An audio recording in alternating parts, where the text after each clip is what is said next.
karena setiap hari tensis, berantemnya tuh udah bukan lagi verbal, tapi udah tindakan, udah apa. Akhirnya sama adik-adik aku 4 orang tinggal di satu kontrakan yang kecil itu dengan udah 3, ya ruang depan, ruang tidur, dapur gitu. Kita kalau punya anak di masa kecil, jangan pernah membandingkan. Ini yang paling akan jadi kesep sama dia sampai dia besar. Terus waktu masa kecil gimana, Fik? Sama keluarga deket?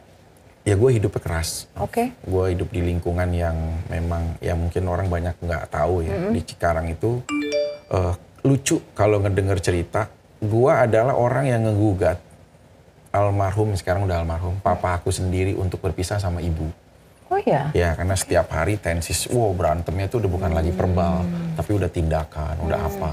Ribut sama ayah sendiri, ya, pukul-pukulan, sama ibu aku. Oke. Jadi hal-hal seperti itu tuh yang membuat tuh udah terlalu banyak air mata gitu. Terus aku juga lingkup ya nggak dari ekonomi yang cukup ini juga baik juga gitu loh.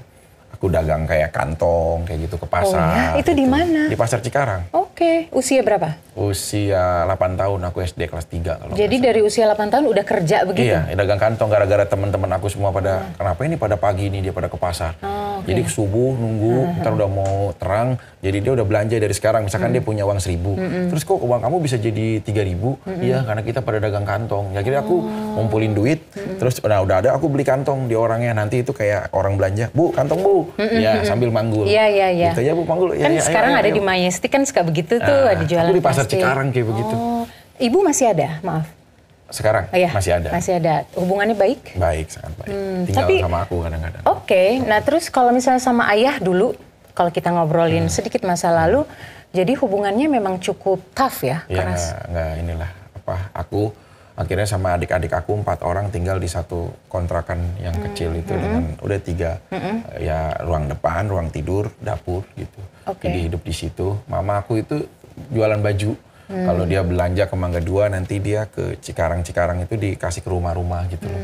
Ngiderin itu bahasanya ke rumah-rumah. Nah aku yang ngebantuin gitu. Terus kadang-kadang aku juga dewasa pada sebelum saatnya. Kayak usia 10 tahun itu aku kamu ini dong belanja ke Mangga 2, belanja bantal, belanja ini, nanti ini naik aku naik kereta gitu-gitu. Jadi ayah dulu hubungannya tidak baik sama ibu. Mungkin nggak sih Fik karena lu melihat itu secara langsung masa kecil, nah itu terbawa sampai ke dewasa, yang akhirnya membuat lu menjadi sebuah pembuktian kalau lu menikah itu sering itu kayak hebat banget gitu. Mungkin nggak? Gini, kita kalau punya anak di masa kecil, jangan pernah membandingkan. Ini yang paling akan jadi kesep sama dia sampai dia besar. Jadi kalau aku tuh sering banget, tuh lihat tuh, kamu tuh kayak si itu dong, dia tuh begitu, dia tuh begini. Iya, kamu mah di rumah ini begini, tuh lihat tuh dia mah, wah ininya mau pinter gini. Nggak sengaja memang ibu itu untuk memicu motivasi, tapi itu akan amat sangat melukai hati dia, anaknya. Jadi kejadian itu yang akan mengesep buat diri dia untuk tumbuh kepada sesuatu, jadinya ada arah dendam gitu loh. Nggak dia tumbuh berdasarkan anak kecil yang sewajarnya dunia dia. Gitu. Seperti anak-anak pada umumnya. Nah itu. Oke, nyambung dikit. Di SMA. Aku tuh awalnya, karena kan aku dari pesantren ya, ini singkat cerita, aku dari pesantren Asy-Syafi'iyah, terus aku sampai SMA negeri, mulai suka dengan seseorang, tapi tidak dapat perlakuan yang sangat baik. Contohnya? Aku ngirim surat sekali, gitu, terus dia diem, ya aku coba gitu, namanya aku ngirim surat, terus aku kayak, ya suka lah, wajar anak SMA suka malu-malu, sampai pada akhirnya surat aku tuh dirobek di depan teman-teman aku. Ya kayak di depan gini ya, diketawain, dia jadi sampahan. Terus kayak kita kayak dibully-bully gitu loh. Di situ aku yang menganggap bahwa suatu saat gue akan naklukin lo, semua teman-teman lo. Nah itu, jadi karena faktor momen tuh itu akan sangat kuat buat diri dia sampai seterusnya. Nah itu yang harus di stop karena kesalahan ini. Tapi akhirnya sama perempuan itu bagaimana? Dapat?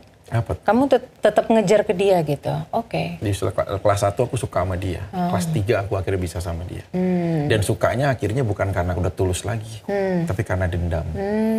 Untuk pengen menaklukin dia. Dan ini ke bawah sampai sekarang kayaknya ya? Pasti. Benar nggak sih? Ya ada lah pasti. Ya, tapi karena kamu udah keseringan kan. Ya. Habit itu kan pasti. Ya. Kalau lu akan terus pelihara ya akan sama. Jadi ada juga orang menganalogikan pernikahan itu kayak cuma sebuah tercatat di buku. Tapi yang lebih penting itu adalah bukan komitmen kita saat meregistrasikan pernikahan kita. Tapi yang lebih penting daripada semua itu adalah menikah untuk bertahan pernikahan itu. Nah itu yang kalau kita awalnya segala sesuatu itu memang harus benar-benar dari dasar hati. Contoh kayak aku misalkan suka. Nah dulunya aku tuh tanpa mikir panjang. Orang itu butuh proses sih. Jadi wanita mahal itu adalah wanita yang nggak mudah buat ditaklukin dalam waktu yang cepat. Kalau aku penilaiannya. Jadi kalau kita sering terbiasa gitu loh dengan suka sama seseorang, nggak butuh waktu lama tiba-tiba oke. Nah justru ini yang menjadikan pernikahan itu kayak nggak punya harganya. Dari diri kita sendiri. Nah tapi kalau misalkan kita menjadikan benar-benar wanita ini sulit banget diperjuangkan. Oh ternyata dia begitu. Akhirnya kita makin lama makin tahu. Oh itu proses. Nah makanya bagi aku kalau ada cinta yang spontan tiba-tiba, aduh ketemu itu mah takdir ketolong baik aja sama Tuhan.